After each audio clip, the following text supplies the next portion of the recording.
আপনি কিন্তু ওই ফুটবলের মাঠে আছেন, সামনে আপনার কিন্তু গোল আছে আর উপরে খোলা আকাশ। হ্যাঁ, তুমি তোমার দ্বারা এটা হবে না, হ্যাঁ তুমি তোমার দ্বারা এটা হবে না, হ্যাঁ তোর দ্বারা এটা হবে না, হ্যাঁ তুই বাজে ছেলে, হ্যাঁ তুই এই, হ্যাঁ তুই। So these are the things, এই জিনিসগুলো আপনাকে দেখে নিতে হবে। তো এটাতে কি হবে, আপনার আত্মসম্মানটা কমে আসবে।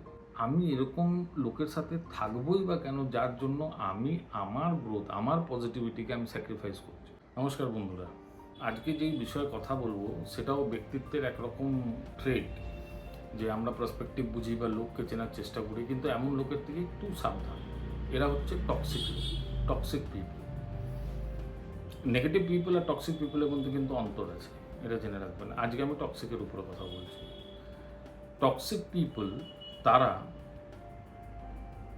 যারা নিজের জীবনে কোনো না কোনো ট্রমা বা ছোটোবেলায় কিছু একটা, হয়তো মা বাবা দুজনই বাইরে থাকলেও বাচ্চা হয়তো, শিশু হয়তো দিদা বা মাসি তাদের সাথে বড় হলো, বা এরকম হতে পারে কি বাচ্চা হয়তো ছোটোবেলা থেকে বোর্ডিংয়ে থাকলো, হয়তো তার পরিবেশে ওরকম কিছু হয়েছে যার জন্য সে নিজের জীবনে অত কিছু ফিল করেনি, কিছু ট্রমা টাইপের ফিল করেছে। এমন ব্যক্তিদের টক্সিক বিহেভিয়ার হয়। এদের মধ্যে যেরকম আপনি এদেরকে চিনবেন কী করে, তারা ম্যানিপুলেট করবে আপনার যে প্রিন্সিপাল বা আপনার মোরাল বা আপনার যে বাউন্ডারি, যে আপনি আপনি যে চিন্তাধারা করে একটা বাউন্ডারি রাখে। প্রতিটা মানুষের একটা বাউন্ডারি হয় কি, হ্যাঁ ঠিক আছে এই জিনিসটা উচিত না, এই জিনিসটা ভালো, মানে নিজের পারসেপশনের উপরে। এরা কিন্তু ওসব কিচ্ছু মানবে না। তারা কিছু ভুল করবে, আপনাকে দোষী বানাবে। আপনি ভাববেন হয়তো সরি আসবে, কিন্তু কোনোদিনও সেই সরি আপনার কাছে আসবে না। আরও কিছু কিছু এনাদের ব্যবহার হয়, যেগুলো বিশেষত যেগুলো আপনি একদম এক নজরে দেখতে পারবেন। আমি সেই 3-4টে ধরলাম। এমন লোক যে আছে তারা কি করে, কেন এমন লোকের থেকে একটু সাবধান আমাদের থাকতে হবে। এমন লোক কন্টিনিউয়াসলি আপনাকে ক্রিটিসাইজ করবে, আপনাকে ম্যানিপুলেট করবে। ম্যানিপুলেট মানে আপনাকে সব জায়গায় দোষী দাঁড় করিয়ে দেবে, আপনাকে সব জায়গায় ছোট করার চেষ্টা করবে। আপনি কিছু তাদের বলবেন, তারা কিন্তু সেটা বুঝবে না। তাদের হিসাবে তারা সবসময় ঠিক, আপনি সবসময় দোষী। আমি যদি একটা এক্সাম্পল আপনাকে দিই, মনে করেন আপনার শরীর খারাপ, আপনার বান্ধবী বা বউ আপনাকে ফোন করে শুধু ঝগড়া করে যাচ্ছে। আপনি তারপরে এক্সপেক্ট করবেন তার থেকে একটা সরি আসার, সেই সরি কিন্তু আসলো না। উল্টো আপনি যখন বললেন তখন আপনাকে বললো তুমি এটা করেছিলে বলে আমি এটা করেছি। এই এই এই ছোট্ট ছোট্ট জিনিসগুলো আপনাকে একটু ধ্যান রাখতে হবে। এটা তো আমি বয়ফ্রেন্ড গার্লফ্রেন্ডের হিসাবে বলে দিলাম, কিন্তু জেনারেলি ইন লাইফ যেরকম বন্ধুর সাথে গেলেন, আপনি বন্ধুকে কিছু বললেন, সে ঘুরে আপনাকে পট করে কিছু বলে দিল, আর বলে দিল বা ঠকে দিল, বা আপনাকে কোনো জায়গায় ছেড়ে দিয়ে সে চলে গেল। আপনি যখন জিজ্ঞাসা করলেন তখন সে বলছে যে তুমি এটা করেছিলে বা তুই এটা করেছিস বলে আমি এটা করলাম। দিস কাইন্ড, এইরকম ব্যবহারটাই হচ্ছে টক্সিক ব্যবহারের গোড়া যায়। এমন লোকের বৈশিষ্ট্যটা হবে, তারা ম্যানিপুলেটিভ হয়, তারা কোনোদিনও বাউন্ডারি রেসপেক্ট করে না। সবচেয়ে বড় ব্যাপার, তারা কিন্তু রেসপন্সিবিলিটি নেবে না। তাদের জন্য রেসপন্সিবিলিটি বলে কিচ্ছু হয় না। তারা যা করছে সেটাই ঠিক, তোমাকে মানিয়ে নিতে হবে।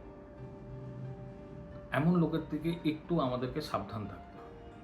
এদের সাথে ডিল করার উপায় হচ্ছে, আপনি এনাদের সাথে কনফ্রন্ট করতে পারেন, মানে সরাসরি গিয়ে এদের সাথে কথা বলতে পারেন, ভাই দেখ এরকম প্রবলেম হচ্ছে, তুই এরকম কেন করলি, এটা একটা উপায়।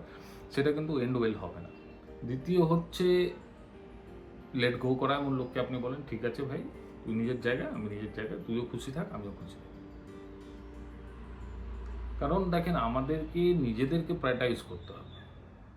আপনি একটা টক্সিক লোকের সাথে আছেন, সে খুবই ক্রিটিক্যাল, প্রতিটা কথায় আপনাকে আপনাকে ছোট করে যাচ্ছে, আপনাকে অপমান করে যাচ্ছে, সে আপনাকে নানাভাবে হীনতার ভাব দেওয়াচ্ছে। সেটা কিন্তু আপনার জন্য ভালো না। যখন একটা মানুষ পজিটিভ ওয়েতে গ্রো কখন করতে পারে, যখন সে কিছু জিনিস হয়, যেরকম আত্মবিশ্বাস।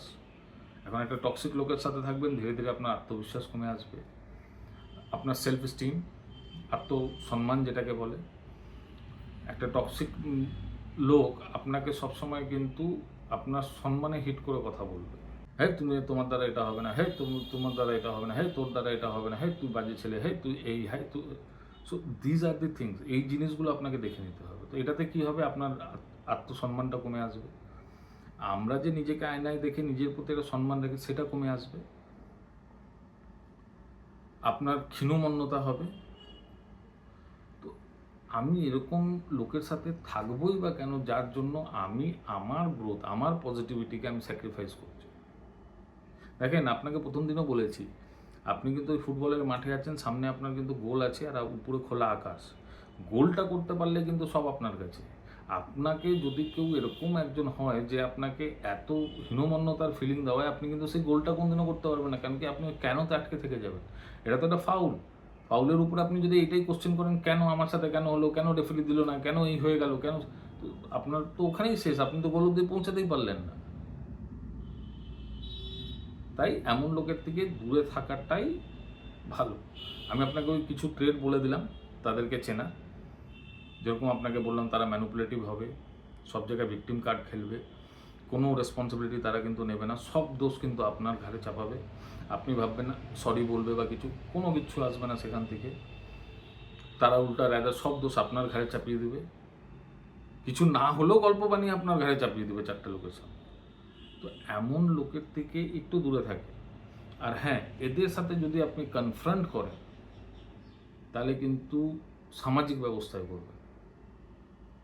একে একের সাথে কনফ্রন্ট চট করে করতে যাবেন না। যদি এরকম লোক আপনার জীবনে আছে আর আপনাকে তার সাথে থাকতে হবে বা তার সাথে সময় রাখতেই হবে আপনাকে, কোনো উপায় নাই, সে সময় কিন্তু 2-4 জনের সামনে কথা বলবেন না, তো আপনি কিন্তু ভিকটিম হয়ে দাঁড়াবেন।